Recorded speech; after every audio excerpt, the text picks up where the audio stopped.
تو جہاں آپ نے کام کرنا ہوتا ہے وہاں پر آپ ایسے بھی کر لیتے ہیں. یہاں پر آپ نے اگر کمیشن بنانا ہو تو یہ کوئی اتنا مشکل ٹاسک نہیں ہے جس کے لیے آپ کو کوئی 7 ورکنگ ڈیز چاہیے, جس کے لیے آپ کوئی ورک آؤٹ کریں گے اور پھر بنے گا. اور کم از کم آپ کوئی ایک اشارہ دے سکتے ہیں کہ جناب ٹھیک ہے ہم بنانے کے لیے تیار ہیں. ابھی تک کوئی اس طرف پیش رفت نہیں ہے تو حکومت کا یہ جو جیسچر ہے اس کو غیر سنجیدگی ہی سمجھا جائے گا, اس لیے پی ٹی آئی نے اس مذاکرات کو فی الحال روک دیا ہے. لیکن جو اس پہ میرا انالیسس ہے اس کے مطابق یہ بیسکلی ایک اور دباؤ بڑھایا گیا ہے پی ٹی آئی کی طرف سے, کیونکہ جب آپ بات چیت پر ہوتے ہیں تو ظاہر ہے آپ کے بہت سے اور معاملات کے اوپر آپ کہیں نہ کہیں کچھ ہاتھ ہلکا رکھ رہے ہوتے ہیں, لیکن جب آپ بات چیت سے نکل آتے ہیں تو پھر آپ جو اپنے باقی آپشنز ہیں, ایگریسو والے جو کارڈز ہیں, وہ پھر آپ زیادہ زوردار طریقے سے استعمال کر سکتے ہیں, جیسے کہ ریمیٹنسز والی سول نافرمانی والی کال ہے, لانگ مارچ کی کال ہے, احتجاجوں کا سلسلہ ہے. تو اوور آل جو ابھی آپ قومی اسمبلی میں ماحول بھی دیکھتے رہے ہیں سارا وقت, تو یہ سب کچھ ہے. تو یہ پھر جو چیزیں ہیں آپ کو پھر زیادہ ایگریسو موڈ میں نظر آتی ہیں. جب آپ بات چیت میں ہوتے ہیں تو کہیں نہ کہیں آپ کو لحاظ رکھنا پڑتا ہے. یہ الگ بات ہے کہ حکومت کا یہ کہنا ہے کہ جی آپ نے تو کوئی لحاظ نہیں رکھا اور آپ نے اردلی کے نعرے بھی لگائے, لیکن پی ٹی آئی بھی یہ کہتی کہ لحاظ تو آپ نے بھی نہیں رکھا. اسی دوران آپ نے عمران خان کو سزا بھی سنوا دی ہے. اسی دوران آپ نے دیکھا کہ ہائی کورٹ میں نئے ججز بھی بھرتی کر دیے گئے ہیں جو کہ عمران خان کی سزا کو کسی طرح برقرار رکھیں. تو بندوبست تو آپ بھی پورا کرتے چلے جا رہے ہیں, تو لحاظ تو کہیں بھی نہیں ہو رہا.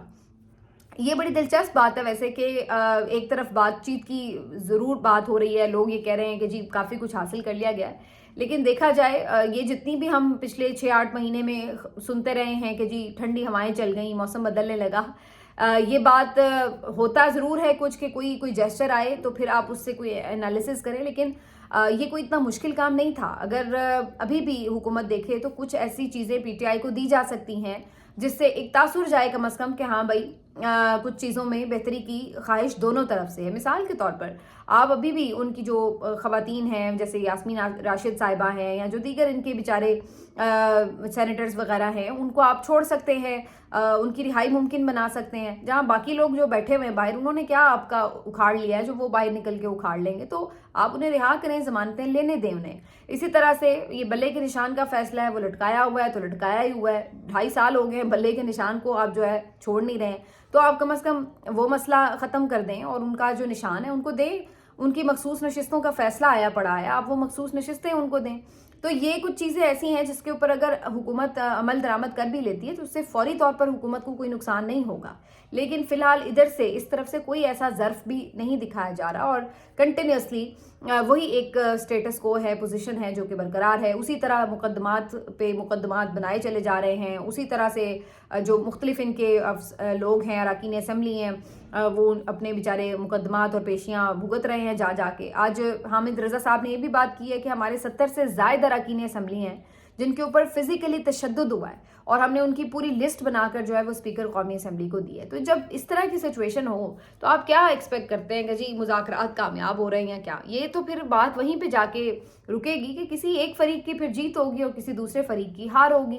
ادروائز تو اگر آپ اس طرح رکھیں گے ماحول تو پھر کیسے بات چیت بڑھے گی؟ پھر اوپر سے آپ ایکسپیکٹ یہ کرتے ہیں کہ جی عمران خان سخت بات نہ کریں, سخت ٹویٹ نہ کریں, تو وہ پھر ساری چیزیں جو ہیں ساتھ ساتھ ہی ہیں.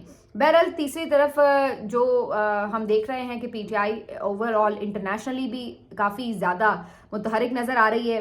ابھی بھی پی ٹی آئی کے جو ڈیپٹی سیکرٹری ہیں ناصر محمود قیانی, انہوں نے جو امریکی نئے اسٹیٹ کے وہ سیکرٹری ہیں خارجہ امور کے, یعنی مارکو روبیو, ان سے ملاقات کی ہے. اب آپ دیکھیں کہ محسن نقوی صاحب یہاں سے گئے ہوئے ہیں, وزارت داخلہ وہ ظاہرہ چلا رہے ہیں, لیکن وہ کسی ایسے مین بندے سے بات کرنے میں کامیاب نہیں ہو سکے. اور دوسری طرف ان کے جو وہاں کے امریکہ کے چیپٹر کے ڈپٹی سیکرٹری ہیں وہ جا کے جو ہے ان کے وزیر خارجہ سے ملاقات کر رہے ہیں. تو یہ چیزیں جو ہیں وہ معنی خیز بھی ہیں اور امپورٹنٹ بھی ہیں.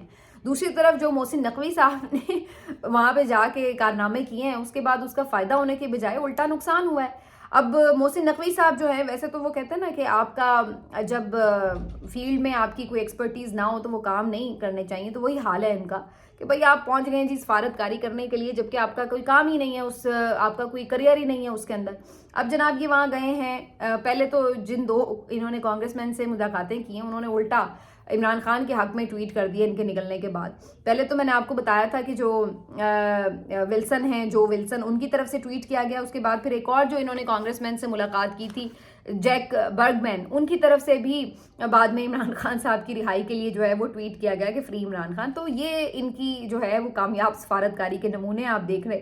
اس کے علاوہ جو ایک سیریس بلنڈر مارا ہے محسن نقوی صاحب نے، وہ یہ کہ یہ اسی طرح کی ملاقاتوں اور تقریبات میں جہاں پہ ان کو تھا کہ جی کوئی کوریج بھی مل جائے اور یہ ثابت کریں کہ یہ بڑے کچھ اہم تقریبات میں شامل ہوئے ہیں، یہ جناب پہنچ گئے ایک ایسی تنظیم کے تقریب میں کہ جو کہ اینٹی چائنا ہے. ٹھیک ہے نا. تو یہ جو تنظیم ہے، یہ اس کے آفس میں جب یہ گئے ہیں اور وہاں پر جو ان کی ملاقات ہوئی ہے، تو ظاہری سی بات ہے چائنا کے بھی کان کھڑے ہوں گے کہ بھائی یہ ایسی تقاریب میں کیا کر رہے ہیں کہ جہاں پر اینٹی چائنا بات ہو رہی ہے. تو یہ اب اس کے اوپر ظاہر ہے ایک یہ سیریس ایشو تھا اور اس کے اوپر ایک آنا بھی تھا رد عمل. تو ترجمان دفتر خارجہ کی طرف سے اب اس کے اوپر رد عمل آیا اور انہوں نے کہا کہ جی ایک تو یہ کہ یہ محسن نقوی کا جو ہے وہ پرسنل وزٹ تھا، وزارت خارجہ کی طرف سے اس کو آرگنائز نہیں کیا گیا تھا. دوسرا انہوں نے کہا کہ شاید انہوں نے غلط فہمی میں ایسا کوئی جگہ وزٹ کر لی ہے، یہ کوئی ان کے پراپر جس طرح ایک اسکیجول کا حصہ ہوتا ہے اس میں کوئی یہ چیز اس طرح نہیں تھی. تو اب یہ اگر تو جان بوجھ کے ایسی کسی جگہ پہ انہوں نے شرکت کی ہے تو یہ بھی افسوسناک ہے. اس کا مطلب ہے کہ آپ تو باقاعدہ پلاننگ کے تحت پاک چائنا تعلقات کو نقصان پہنچانا چاہتے ہیں، یا کوئی امریکہ کو میسج دینا چاہتے ہیں کہ جی دیکھیں ہم تو آپ کی خاطر چائنا کو بھی ایک سائیڈ پہ کرنے کے لیے تیار ہیں، یا تو پھر یہ پیچھے مقصد ہے. اور اگر ایسا نہیں ہے اور غلط فہمی ہے اور پتہ نہیں چلا، غلطی سے آپ نے یہ کیا ہے، تو پھر بھی یہ آپ کی نااہلی ہے کہ آپ کو اتنی بھی سینس نہیں ہے کہ آپ نے کدھر جانا ہے اور کدھر نہیں جانا. تو دونوں صورتوں میں یہ ناکامی ہے اور اس کی ذمہ داری تو محسن نقوی صاحب کے اوپر ہی آئے گی اور ان کو بھیجنے والوں کے اوپر آئے گی.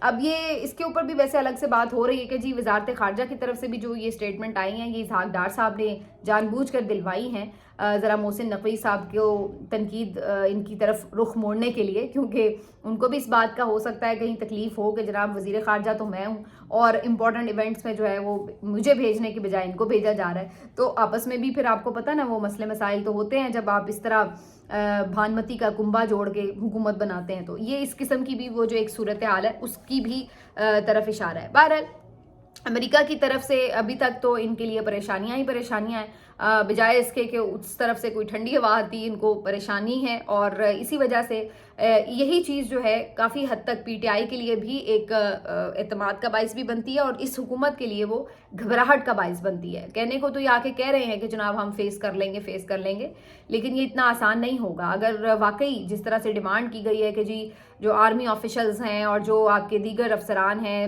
یا جو آپ کے یہاں کے سیاستدان ہیں ان کے اوپر، عہدیداران کے اوپر کوئی پابندیاں عائد کر دی گئیں، تو آپ کس طرح اس چیز کو فیس کریں گے؟ تو یہ کوئی اتنی چھوٹی موٹی بات نہیں ہے کہ جس کو آپ کہیں گے جی ہم بڑے دھڑلے سے ہر چیز کو فیس کر لیں گے. آج خواجہ آصف صاحب نے ایک پریس کانفرنس کی ہے ملک ریاض صاحب کے اگینسٹ، اور انہوں نے کہا ہے کہ جی ہم اب ان کو ہاتھ ڈالیں گے. 3 دہائیوں سے انہوں نے جو بھی جرائم کیے ہیں ان کے اوپر ہاتھ نہیں ڈالا گیا، لیکن اب ہم ان چیزوں کو اگنور نہیں کریں گے. اور انہوں نے کہا کہ جی ہم تو اب ان کو پکڑ کے لائیں گے واپس اور انٹرنیشنلی انٹرپول سے رابطہ کر کے ان کی گرفتاری ہوگی وغیرہ وغیرہ. تو یہ پھر اگین وہی بات ہے کہ پاکستانی تو اس بات کے انتظار میں ہے کہ جی کریں، آپ ضرور کریں ان کے خلاف کارروائی. اور ہم تو یہ بھی چاہتے ہیں کہ وہ بھی اپنا منہ کھولیں، وہ بھی بتائیں کہ انہوں نے کس کس کو نوازا ہے، کس کس نے فائدے لیے ہیں. تو یہ ان کی اگین میں یہ آپ کو بتا دوں کہ یہ ان کی صرف بڑکیں ہیں اور اس کے پیچھے کوئی بات جو ہے وہ ایسی نہیں ہے کہ یہ ان کے اوپر ہاتھ ڈال سکیں. اس کی وجہ بڑی صاف ہے کہ جب آپ نے خود فائدے اٹھائے ہوئے ہوتے ہیں تو پھر آپ شریک جرم ہوتے ہیں تو پھر مخبریاں نہیں کر سکتے. تو یہ اس وقت ان سب کی صورتحال ہے. کچھ لوگ اس کا ایک انالیسس یہ بھی لے رہے ہیں کہ ملک ریاض صاحب سے اسٹیبلشمنٹ بھی کہیں نہ کہیں ناراض ہوئی ہے. ایک تو اس لیے بھی کہ انہوں نے گواہی نہیں دی خان صاحب کے خلاف، اور دوسرا جو ایک پراپرٹی کا بزنس ہے آپ کو پتہ ہے اس کا بھی ایک کلیش ہو سکتا ہے، کیونکہ اگر لوگ بیریا ٹاؤن میں انویسٹ کریں، ڈی ایچ اے میں نہ کریں تو پھر ظاہری سی بات ہے وہاں پہ ایک نقصان ہے، اور اگر ڈی ایچ اے میں کریں بیریا ٹاؤن میں نہ کریں تو پھر بیریا ٹاؤن کو نقصان ہے. تو اگر آپس میں مل کے چلیں تو دونوں کو فائدہ ہے. لیکن اب چونکہ ملک ریاض صاحب جو ہیں ان تمام چیزوں، اب یہ ایک تھیری ہے، میں نہیں کہہ رہی کہ ایسا ہی ہے، لیکن یہ ایک تھیری ہے جو لوگ کہہ رہے ہیں کہ جی اگر اب ملک ریاض کے خلاف ریاست جو ہے اس طرح کے سٹیٹمنٹ دے رہی ہے تو اس کی وجہ یہ ہے. بہرحال